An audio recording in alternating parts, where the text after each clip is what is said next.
আমাৰ বাবে অতি আনন্দৰ কথা যে ৰিলায়েন্সৰ দৰে এটা বৃহৎ ঔদ্যোগিক প্ৰতিষ্ঠানে আজি অসমত উদ্যোগ স্থাপন কৰিবলৈ আগবাঢ়ি আহিছে। প্ৰায় 250 কোটি টকাৰ এই প্ৰকল্পটোৱে 300 ল'ৰা ছোৱালীক প্ৰত্যক্ষভাৱে নিযুক্তি দিব আৰু পৰোক্ষভাৱে প্ৰায় 1000 লোকক কৰ্মসংস্থাপন দিবলৈ সক্ষম হ'ব।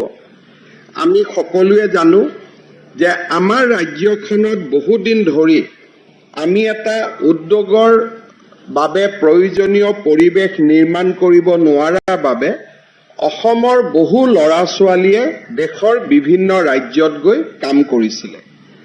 আজি আমি লাহে লাহে অসমত উদ্যোগীকৰণৰ পৰিৱেশ আৰম্ভ হোৱাৰ লগে লগে অসমত বাহিৰত কাম কৰা বহু ল'ৰা ছোৱালীয়ে অসমলৈ উভতি আহিছে বা বাহিৰলৈ যাব বিচৰা বহুত ল'ৰা ছোৱালীয়ে এতিয়া নিজৰ ঘৰৰ কাষতেই কৰ্মসংস্থাপন পাবলৈ সক্ষম হৈছে।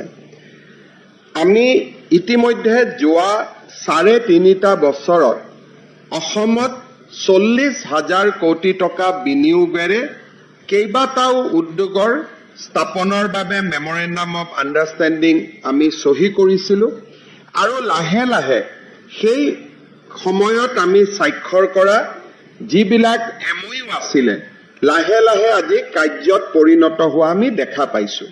আমাৰ এডভান্টেজ আছাম সন্মিলনত অংশ ল'বলৈ ৰিলায়েন্সৰ চেয়াৰমেন আৰু মেনেজিং ডিৰেক্টৰ মুকেশ ধীৰুভাই আম্বানী ডাঙৰীয়া আহিব, টাটা চান্সৰ মেনেজিং ডিৰেক্টৰ আহিব।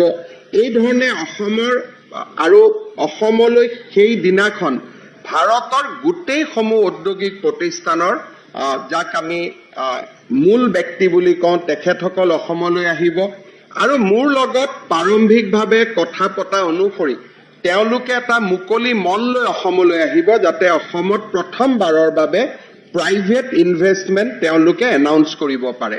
আৰু যদি আমাৰ অসমত আমি এটা সুন্দৰ ঔদ্যোগিক পৰিৱেশ এটা যদি আমি দিব পাৰোঁ তেতিয়াহ'লে মই ভাবোঁ যে আমাৰ ৰাজ্যত এইবাৰ যি প্ৰাইভেট ইণ্ডাষ্ট্ৰী অহাৰ এটা ডাঙৰ লক্ষণ আৰম্ভ হৈছে এই জাৰ্ণিটোৱে আমাৰ অসমক বহু ওপৰলৈকে লৈ যাব।